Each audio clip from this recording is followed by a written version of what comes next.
Яг одоо манай үйлдвэрлэлд гарахад бол 9800 орчим төгрөгийн бол нэг цамц үйлдвэрлэж гарах нэ. Тэгтэл бид бүхэн бол 9000 төгрөгөөр борлуулнаа гэдээ одоо үнэ гаргацсан байж байгаа.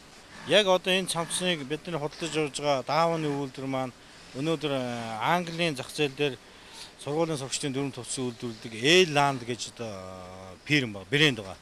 Эланд брэндийн хувцас үйлдвэрлэдэг яг ийм дааван материалаар бид үйлдвэрлэж байна. Энэгээр хийсэн хувцас маань өнөөдөр Англи улсад борлуулахад энэ цамц нэг шиг цамц бол 30-аас 40 долларын хооронд борлуулж байгаа шүү дээ.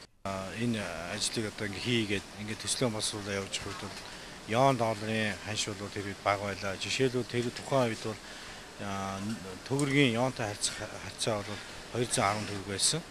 Тэгтэл одоо өнөөдрийн байдлаар $-ны ханш мөн өсчлөө. Бид нар дааван материал бол хятадаас энэ цамцны даавар бол хятадаас татж байгаа. Юуныхаа формынхаа хувцсны үндсэн материалыг бол Монгол хоньны ноосыг Солонгост экспортлоод тэгээд Солонгосын Kintex компаниар үйлдвэрлүүлээд ингээд даавар оруулж иж байгаа. Тэгэхээр энэ дээр бол бас $, долларын валютын ханшны зөрүү бол гарч байгаа. Гисэн хэдийч бол бид бүхэн бол нэгэнт одоо энэ төслөөр өгсөн төслийн гаргасан энэ үнээрээ бол бид нар борлуулалтаа хийхээр болж байгаа.